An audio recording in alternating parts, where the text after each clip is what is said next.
Welcome to the 6 Feet Ahead podcast. Today, we're excited to welcome a true leader in the funeral profession, John Goobeck. John was recently named president of the Texas Funeral Directors Association. This role puts him at the forefront of guiding and supporting funeral professionals across the state. So, with years of hands on experience as a licensed funeral director, John is known for his commitment to excellence, his strong voice for the profession, and his ability to connect with families and funeral home teams alike. He's not just representing funeral service in Texas, he's helping shape what's headed next. So let's jump in and have a conversation with John. John, thank you so much for joining us today. Well, thank you for having me. Very much appreciate that. Yeah. Pleasure. So, if you don't mind, let's start off just really simple with your journey into funeral service. It looks like you've had a long, successful career in the funeral industry. And I'm just curious, what originally drew you to the profession and how did you transition into leadership roles like what you're currently doing at the TFDA? Well, it's quite amazing you asked that. I didn't start off as a funeral director or the goal to get into the funeral profession. When I was in college, I was pre-dental. I was going to be a dentist. And while I was in school, I worked for the local funeral home in my hometown, which was in Lawton, Oklahoma, and worked for Becker Funeral Home. And I lived upstairs for 3.5 years. I lived in the funeral home, but it was a job that worked around my schooling, my labs, what was necessary. And so it was kind of an unusual way of getting introduced into this business, but I was blessed to be with a man that had high ethics and high standards, which really helped tremendously. But once I graduated from Cameron University, actually where I got my degree in chemistry, I decided I did not want to be a dentist. So I shifted gears and I went into chemical engineering and transferred to University of Oklahoma and went and worked for a funeral home there. Pat Mays, well known up in that area, past NFDA president and all. But I went there for a while and got married, and I transferred of all things and went to Oklahoma State and still in chemical engineering, but now I work for the funeral home in Stillwater, Oklahoma, which was Strode Funeral Home. And again, no desires to really get into the business, but I knew it well enough to help and assist. Well, we moved to Texas in 82, tried to find a job as a chemist, since that was my degree, and could not find a job. So I went and looked at funeral homes just so I could have a part-time job until I could find another job to land. Yeah. And finally went to Mount Olivet Funeral Home in Fort Worth, Texas. Don Buchanan, managing director at the time, looked at my resume and said, "You've worked for all these funeral homes." And I said, "Yes, sir, I have." And he said, "I will hire you if you go to mortuary school." So I thought, well, I needed a job. And I thought someday I would get into this business, not as soon as I thought it would happen, but it opened the door. So I took that opportunity. In January of 83, I started my career with Greenwood Mount Olivet Funeral Homes in Fort Worth, Texas, as an apprentice.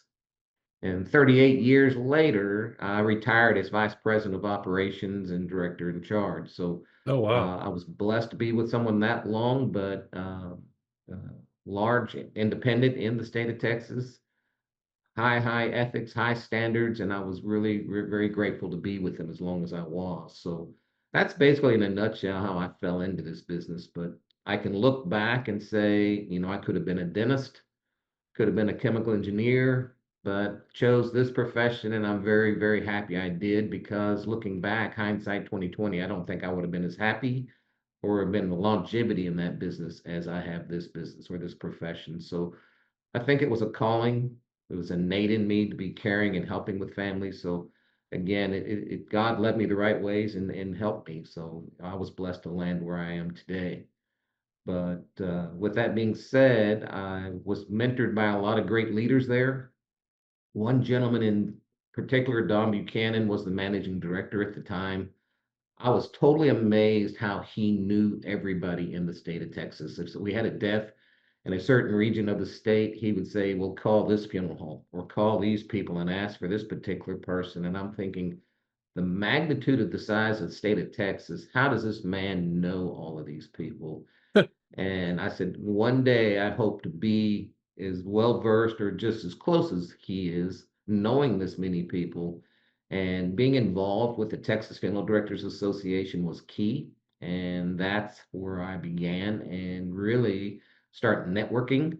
And I'm fortunate to say I know quite a few people across the state of Texas, and if not in the country, because I've also been blessed to be able to go and be a part of CANA, which is the Cremation Association of North America. I'm on the board of directors with them.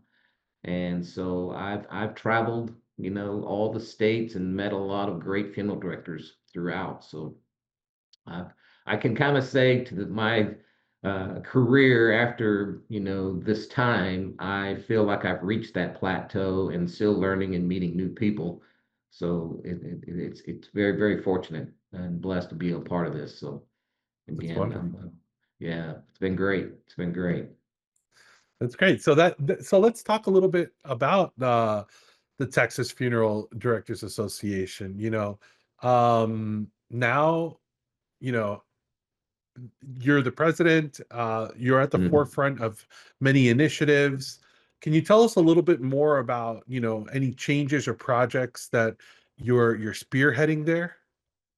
Right now, I'm not spearheading pretty much any projects. I'm sorry to say, uh, but I've always been heavily involved with a lot of committees, Mhm, legislative especially.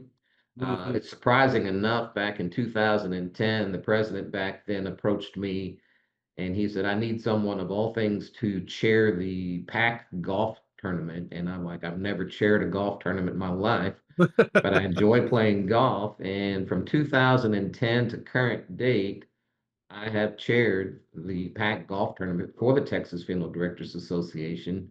And a lot of people think, well, that's a passion of yours, and it is. But the great thing about that is sponsoring that I get sponsors, vendors, players, all that money goes towards the PAC in order to help the legislative, in order to get certain bylaws or, legislative, to be able to talk with different people and committees, and I feel like that has been a very helpful thing that I have been able to accomplish. And a lot of times when people see me throughout the state, they say that's the guy that enjoys playing golf. So golf and me kind of just goes hand in hand.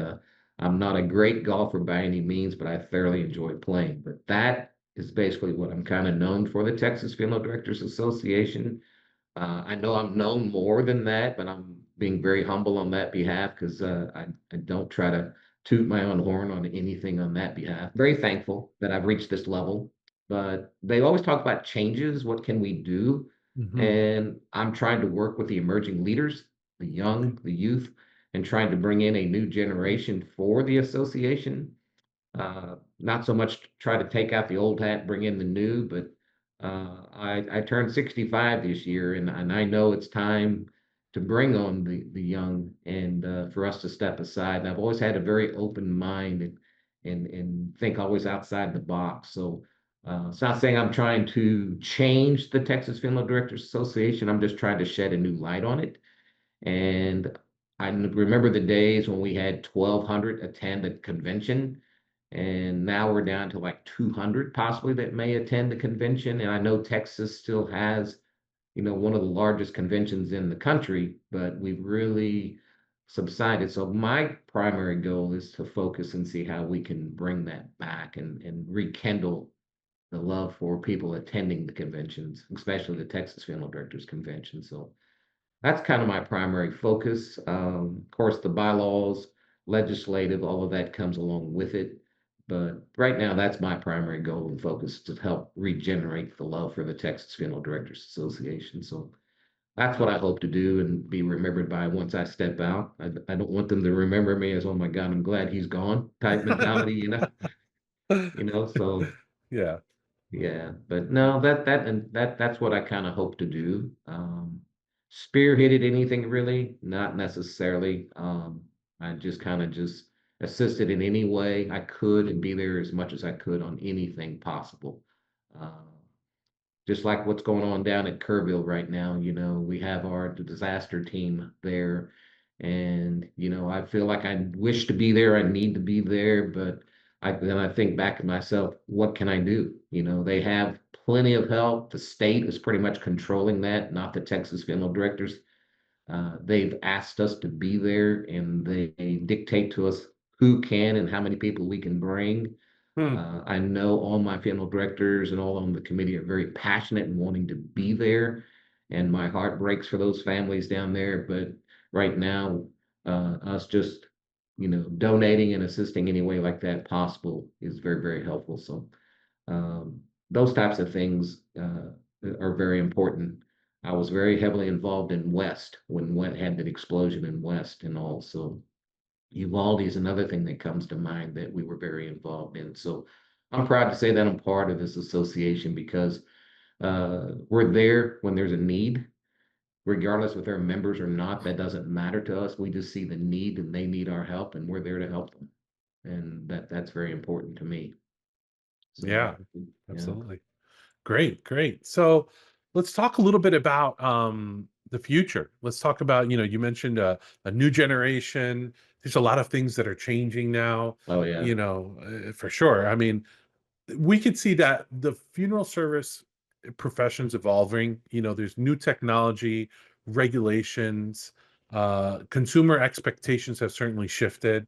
So, what do you see as the most significant challenges that funeral homes are going to face in the next, say, 5 to 10 years, and how will professionals adapt to that? The primary thing, as long as I've been around in this business, I remember when I first started, especially here, cremation was about 2%, 3%. I remember working with families when you would bring cremation as an option and they would look at you like, how dare you even offer that type of service to me? And now when I visit with families, that has made a complete 180. I mean, they just simply cremation's the first thing that comes out of their mind. It is a form of disposition, and I try to educate the families on that behalf, not so much Yes. the fact is they just chose cremation and that's it. So the biggest challenge I foresee with this profession is us being able to adapt and be there for the needs of what the families are requesting. Help educate the families. Yeah, they want cremation, but we just need to let them know they chose a form of disposition instead of burial. They went to cremation. Okay, but yet still they can still have their loved one viewed. They can still have the traditional services that we were accustomed to.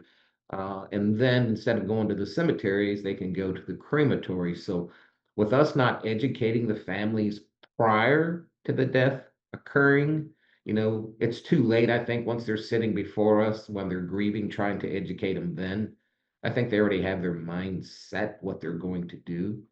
But to educate and help the funeral professions today, I really think the key is to educate the public uh, pre-death, and actually be in a neutral setting, not so much that you have your pre-need uh, team close by and then, try to educate them, and all of a sudden you have people there, so now we're ready to sell you something.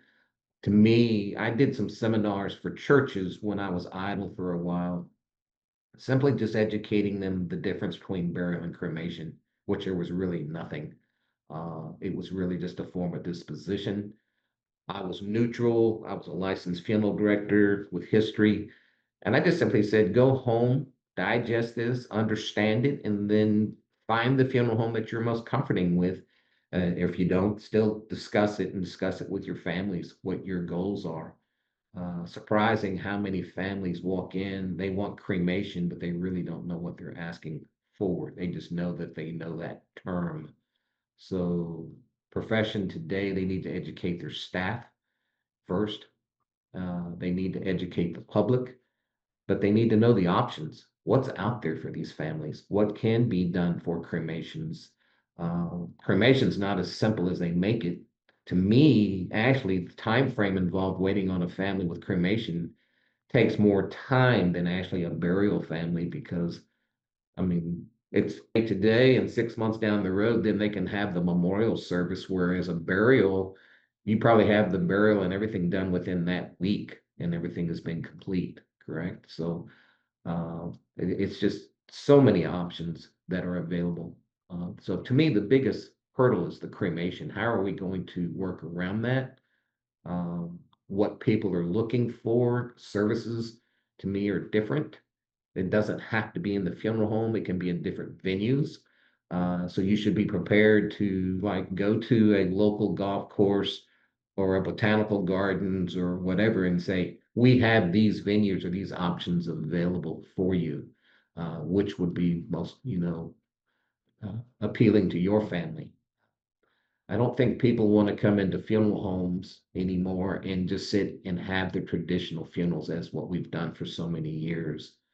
Um, I was blessed to be able to visit Lee Logino there in Tampa Bay and actually see some of the operations he had there. And they really thought outside the box, which I thought was outstanding. But they took all the pews out of the chapels.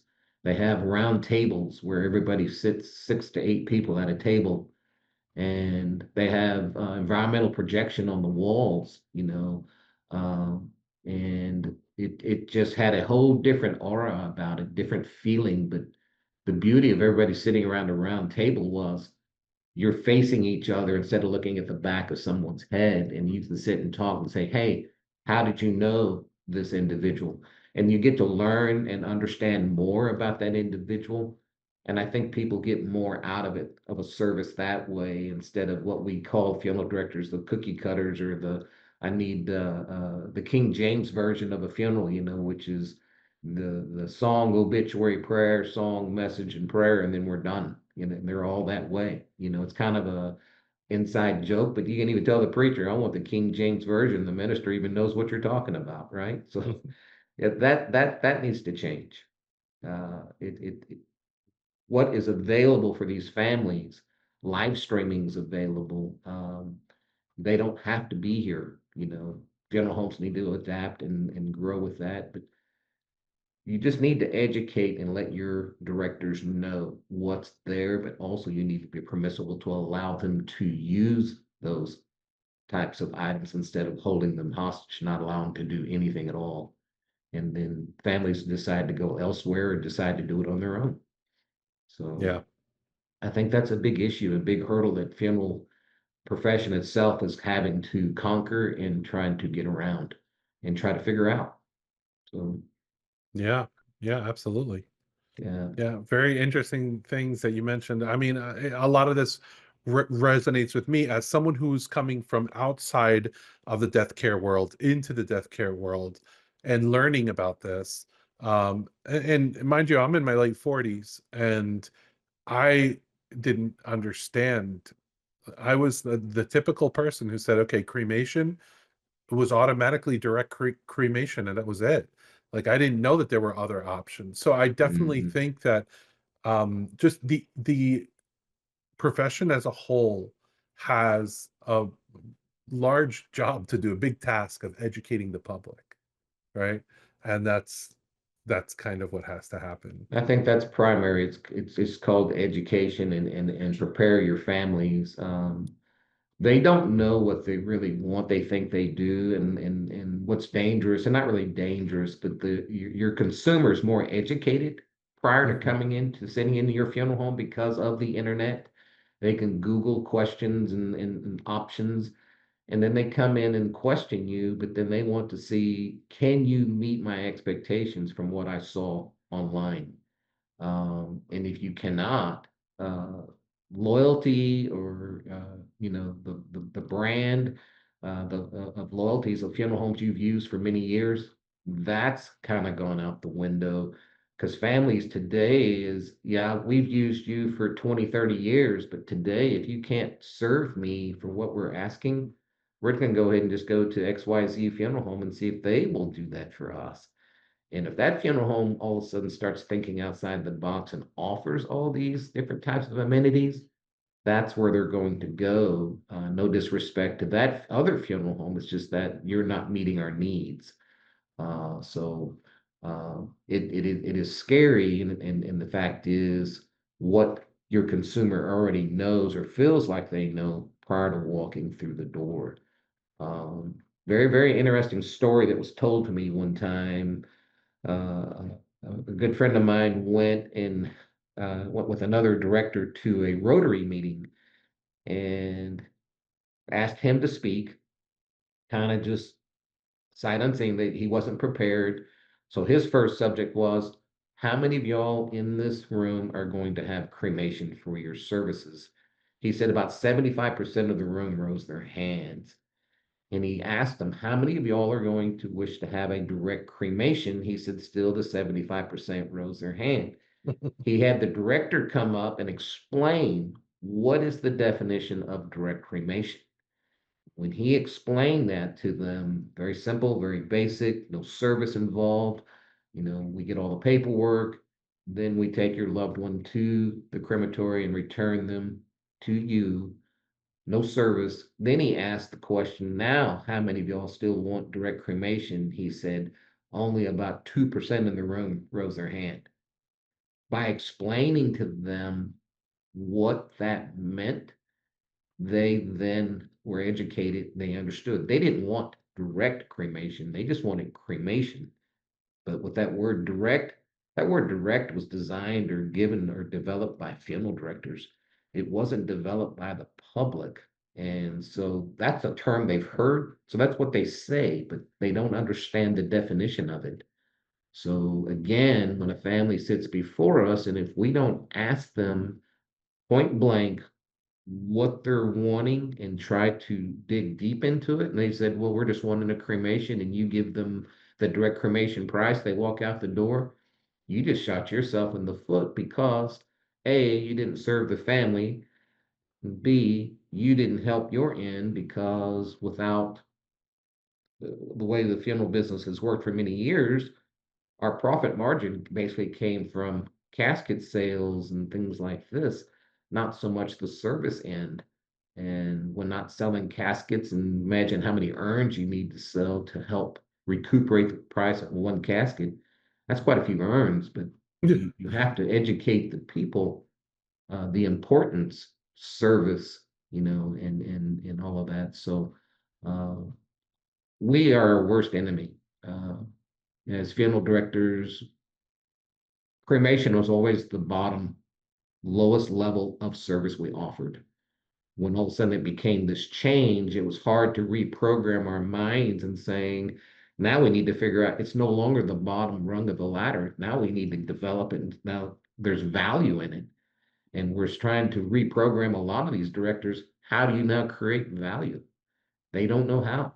They don't know how to create value. So that's where a lot of these vendors and these new programs coming along have really, really helped us tremendously. And if they don't listen and read and experience what they're trying to offer you, then you might as well just close the doors because you're just sinking. You're not going to swim. You're just going to sink. You're not going to make it. Uh, just by just doing direct cremations. It's very, very difficult to do so. Oh But yeah, you, absolutely. yeah, and you're not serving the families like they need to.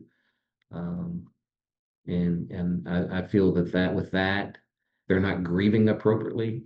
And I think that somewhat begets our problems with our society today is they haven't learned how to grieve. Of course, the Bible basically states, you know, yea, that I walk through the valley of shadow of death, I will fear no evil.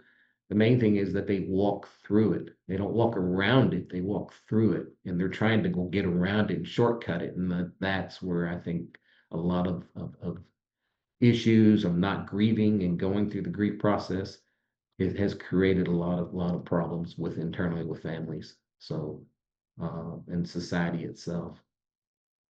So So now you mentioned a few, like you said, there are new vendors who are offering new services, I guess, to help funeral homes pivot to these changes, to these changing trends and stuff. Like, what are some of those vendors, or what are some of the, or if you don't want to mention them, what are some of the services that they offer that you know funeral homes could what take advantage of? what most people are looking at too, of course, with the internet is online. Online arrangements. Of course, I think it's important that that families are able to go to the websites, social media in itself, to be able to see your price book. I know most funeral directors don't want to share their price books, but again, in all fairness to the families that are shopping, they can see even some packages that you may offer. That in itself, online arrangements is one important thing that can be done that needs to be accomplished. That's offered by vendors themselves. Um, um, and it's just small things like that. Intake systems, CRMs, case, record management programs that actually help keep up with these families that you're serving. And not the fact is you help them today, but you need to remember that they're still there. There's still families that you can serve and assist, and maybe a year later, and not so much you're trying to remind them of the day that they wish to forget, but just let them know we're still there. We're still thinking of you. You're still important to us, and we grieve along with you. We just didn't help you today, and you're gone tomorrow, and then all of a sudden look for the next family. We're there for you always, always, and families. I think that helps them tremendously through the grieving state as well. But CRM programs are very important. Live streaming is another thing that really is offered by vendors today and it's really becoming more dominant. I remember when they first came out, we tried it. Had one friend of mine, he had a guy sit back there. He almost had to be a computer guru. He had to sit there at a laptop and he would arrange for like 7 different cameras himself back in the back. And I'm like, oh my gosh, I I'd probably get the wrong camera. Lady would be singing, and all of a sudden I'd have somebody, looking at someone else. But I would just dare not have to mess with that. Now they themselves are able to control it and do that. They perfected it. So again, things that were introduced, well, some directors had bad experience, so they don't go back to it. They just need to give them chances. They just needed to get the bugs out of it and fine tune it. So live streaming is very, very important and something that's very valuable that is utilized. Um, I Yeah. just, it's just endless of what can be done and what's very helpful, especially for funeral directors, uh, to utilize what assets are out there for them. The traditional funeral director today really it's out the window. I think they pretty much all need to start thinking outside the box. What can I do? What can I do with my funeral homes to make it more appealing for them to come in? And I've always kidded with people with saying, people don't like the term funeral. That's where all of a sudden now they came up with the term celebration of life, Hmm. because I think funeral, I think Hollywood somewhat has destroyed that. Every time you see somebody at a funeral, they're all standing around a grave, all holding an umbrella. It's raining. There's no tent. They're all just standing there looking at a grave. The casket goes down and they all walk away, right? And I'm like, that's what they experience. If they haven't experienced a funeral, that's what they think a funeral is, and pretty much, I mean, that's not a memory picture they want. So now they say, let's have a celebration of life. Let's go to his favorite bar. Let's go, just go take me to a golf course, or just spread my ashes on an 18th green somewhere. That's fine with me. But that's where the celebration of life came from. They're starting to change terms instead of calling it a chapel. They call it a center, or nothing to relate towards religion, nothing against religion. It's just people don't want to experience that. They want a Yes. different flavor, a different feel, and more upbeat. Again, I'll reconnect back with Lee Longino, and I was very grateful for him to share all of this with us. The funeral home was very bright, very vibrant, a lot of glass, a lot of windows, a lot of natural light came in, whereas old funeral homes were solemn, dark, gloomy. We ourselves kept people kind of low key, whereas now his philosophy was get them more upbeat. He had kind of classic rock or something playing as background and not some solemn piano playing in the background. And things that you don't really think of, but yet it had a great meaning to it. Even the fact is, his directors don't even wear ties, and I thought, oh my God, that's a blessing in itself. Because how many years have I worn a tie? Um, but he said we don't wear it. People, if they wish for us to, they'll tell us, but otherwise, most people aren't offended by it. You look at today's society, people are more casual, Hmm.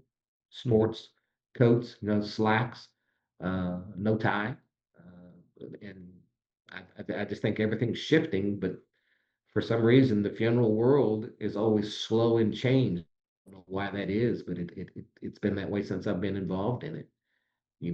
Hey, this is coming around new. Well, we'll get to it one day, or we'll think about it later. If we think about it later, it's too late. Your Yeah, competitor down the people start adapting to change once they yeah, feel pain. yeah. So we need to experience and listen to the consumers a little bit more, what they're looking for, instead of telling them and dictating to them, this is what we're going to do for you. This is all we'll do for you, instead of saying, please tell me what you're looking for, what your needs are. And I think that's where we're also failing and not helping the grieving families themselves. We had a template and we're not going to break the template, so. Yeah. Yeah. I mean, there are definitely some people who are leading the way in that. There's some movements. Hopefully, people will follow. We interviewed Lene Strovers, who heads up a program with the NFDA trying to Mm, educate people about this. mhm. I've had conversations with Joe Prey, really thinking out of the box, I think is the Yeah, right way to put it, yeah. right? And It bringing people amazing experiences. it's amazing, the presenters and speakers that they bring, of the ideas and concepts that they bring. They bring a whole fresh idea of what needs to be done, or thought needs to be done, and or ideas you need to think of. Who you get engaged with outside in the community, not so much as everything done in the funeral home. Main importance was like hospice, and they were teaching us basically, how do you go about bonding with hospice, not so much as taking donuts or taking some sandwiches or something else and you bonded with them, break bread with them. They're looking more than that. They're looking, what can you do for us to help serve these families, and kind of create a marriage or a bond. There's a unionship there between the two of you. So they were educating us on that, on what directors can do. Having grief seminars is very, very important. When I was affiliated with Greenwood, one thing I was always prideful about was is that they sent notes out to families, or letters to families, that we had grief recovery programs within our facilities certain nights, and they invited them to come. And we had a facility in Arlington, and we did it at our main location there at Greenwood. And it was well attended. People really, really took to it and needed it. Alan Wolfold was a big part of what Greenwood did and helped us tremendously on that. So we were blessed to have him part of our organization at times and assisted us. So um, just everything you can do to let people in the community know, you're just not sitting there waiting for someone to pass away. You get engaged and get involved with them in the community. Memorial services, a remembrance tree, whatever you can do in the community. Get involved, of course, with Chamber of Commerce, or any civic clubs. Uh, I can't tell you how many people, me being involved with Rotary for so many years as I have, when a death occurs, I'm pretty much the first person they call, because even though I'm not the funeral home they're going to use, they just ask my expertise or thoughts, what they need to do. They need guidance. So just being there for them and say, hey, he's the local funeral director, call John, or call whoever's part of the Rotary. Not everybody in there is a funeral director. Because I call them, on financing, or whatever their experience, or what their job is. I mean, that's part of networking, not Yeah. necessarily in the funeral world, but just in the business world itself. To my work there at Greenwood, and show them a location, and where we would have catering, and actually show them different other things that we could offer families that they were looking for. But get them out of just a traditional restaurant or something. Just and again, Greenwood was so just pristine to me, that I had different venues that I could show them and offer them, and not even get them into the actual funeral home, and keep them away from grieving families, and not have a group of people socializing and just having kind of a grand time. So it was very, very helpful to have those types of things. But it's the list goes on. The list goes on. But when you mentioned obituaries online, oh my goodness. Nice thing about obituaries online is where I'm at now, their obituaries are on there uh, from now on. It's in the archives. So they can go down 5, 10 years down the road and they can put their loved one's name on search obituary on the website. Their obituary comes up. The people can post pictures or remembrances of what they served at a certain time with their loved one, or write a nice note and be with their loved ones on that behalf. So, and it's a permanence. It is something that's there indefinitely. It's not Yeah, something that was there today and gone tomorrow. And I really hate the fact is obituaries on newspapers, and of course, I know it's become so expensive that people kind of shy away from putting obituaries on newspapers. Where funeral homes are able to do it, I'll do this for you at no cost. They can build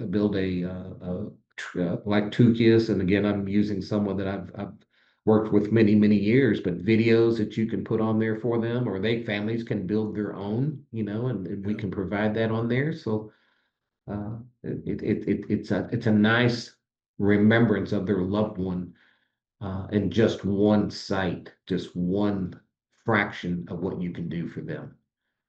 absolutely. And that alone means the world to them, Yeah, and they're proud to share it, amongst their social media and just keep spreading it throughout the country, if not throughout the world, friends that they have connections with. So, yeah, but again, what people are not understanding too, in a little bit of way, you're creating a little bit of brand because the funeral home that you're with, that brand is on there and they'll remember that funeral home yeah, and for the funeral homes themselves too. yeah, yeah. That's great. So let's talk a little bit about leadership. You've held many leadership roles throughout your career. Just curious, what's your leadership philosophy? How do you believe that strong leadership impacts just the overall Blessed through the quality? years. Yeah, and being promoted in different areas. But one thing I've always had a philosophy in my mind, and I still feel this way to this day, is titles never mean anything to me. You can call me president or you can call me, CEO, whatever it may be. That means nothing to me. Really, the thing is, leadership is respect, showing respect, and then you get respect back in return. And when I would lead my directors, which I had a number of them under my watch, I would always go and visit with them pretty much on a routine, find out about their families, but I wanted to know about them and respect them. I didn't want them to come to me and saying, my gosh, he's vice president, we have to respect him, or he's president of this, we have to respect him. I don't want them to respect me because of my title. I want them to respect me because of who John Goobeck is and who I've always been throughout my career, is that I respect you and care for you. And I hope that gets reciprocated. That's all I ask for in return. But by showing by example what I do with families, how dignified I am with them, how I care for them, never tell them no. Let me check into that, please. Don't just automatically give them an immediate no. But by leading by example, that in itself speaks volumes. And I think as you lead people under you and they see that and they see what it does, I think it's almost like a virus to a degree that it's very contagious. That look, works for him, works for her, and it just keeps flowing. But I think you keep that within the work environment or whatever business or whatever group you're with, then I think it's very contagious. So that in me is leadership, and not so much a title, but just leading by example. what Mm, what you would serve a family. People sit in rooms with me when I'm educating or trying to help them with families, and they watch what I do and how I present myself, and not be an order taker. Don't go line by line. Get to know their loved one. Tell me more about your mother before we even start writing. What did she love doing? What was her passion? What was her hobbies or goals or things like this? And then eventually, as a good director, you listen to all that and then you entwine that within the service itself. You pick those things up. And that means that speaks volumes to families that you've listened to them, because they want to talk, they want to express the loss that they just had. And a good director is a good listener. It's not a good director is not a good dictator and just tells people what to do and this is what how you're going to do it. They need to listen to them because everyone's different in what they're looking for. So Yeah. that comes with time though, but as people watch somebody in a leadership role, they've reached to that level. Uh, they got there because of those values, I believe, and what they believed in and how they presented themselves. So I really feel that that in itself, they see it and they feel like one day I want to be like that. Kind of like when I mentioned Mr. Buchanan, when how he knew everybody, networked throughout the entire state. I thought one day I want to be just like him and know that many people. And I don't know if I know as many people as he knows, but I'm darn close. I feel like I've been blessed to know quite a few people throughout the state. And my name comes up. I mean, I just walked through Greenwood yesterday. I went to a funeral and there was a new director sitting there. I just went over there and just hello to him. How are you doing? And I shook his hand and I told him my name. And he sat there and he said, I know who you are. And I'm like, how do you know me? I haven't been here in a while, been about 5 years. He said, your name comes up around here all the time, and he said, and I said, well, hopefully it's in a good light, not in a bad light. He said, oh, no, no. He said, they talk very highly of you around here. So that made me feel good. I didn't even know the young man, but he knew me just by through a reputation or by just example. You know what I That's mean? So wonderful. yeah, yeah. So that made me feel good on that. So Excellent.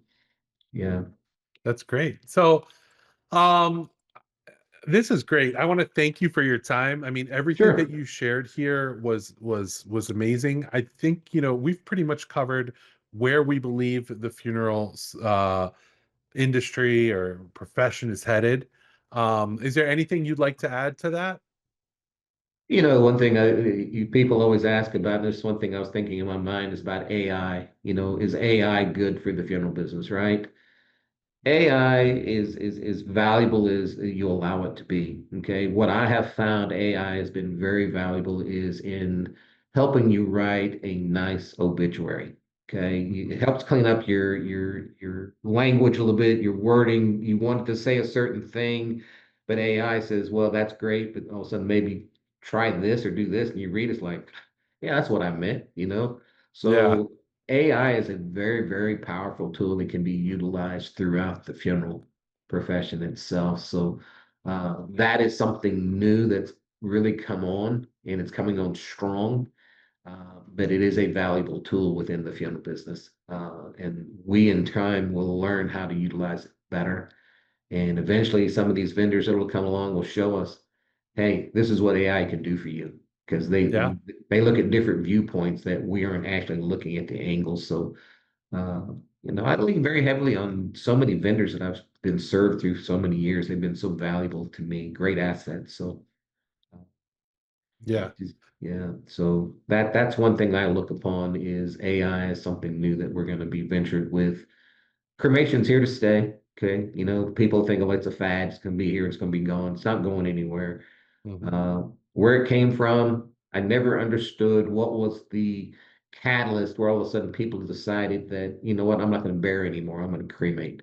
And I always look at people and ask them, what made you change this when I sold you 20 years ago, I sold you a pre-need and you were just like, there's no way you're going to cremate my husband. Now your husband passed away this many years later and say, you know what, I want to change it to cremation. You're just looking at him like, cannot believe you're even uttering those words to me, but it's acceptance. It's very acceptable. So it is here to stay. Kane has helped me a lot with that.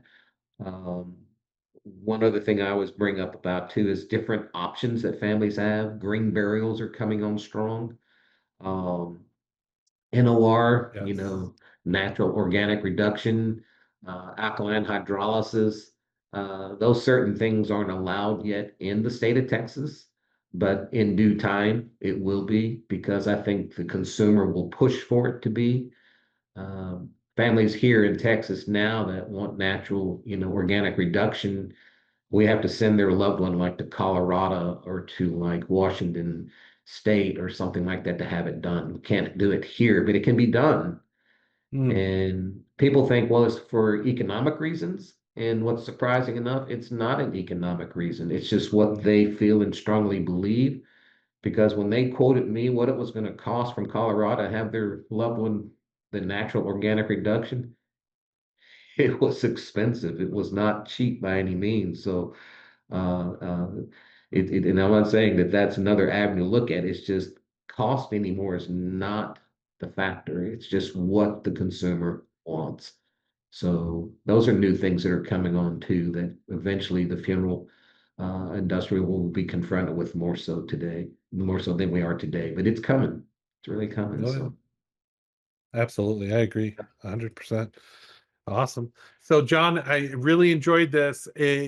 How can people get in contact with you or follow you and find more about you and what you're doing for the Texas Funeral Directors they Association? can actually go to the website, of the Texas Funeral Directors Association website, and on there it has the board of directors on there, and it has my contact information on there, my email, my phone number, all that's on there. And they're more than welcome to reach out to me.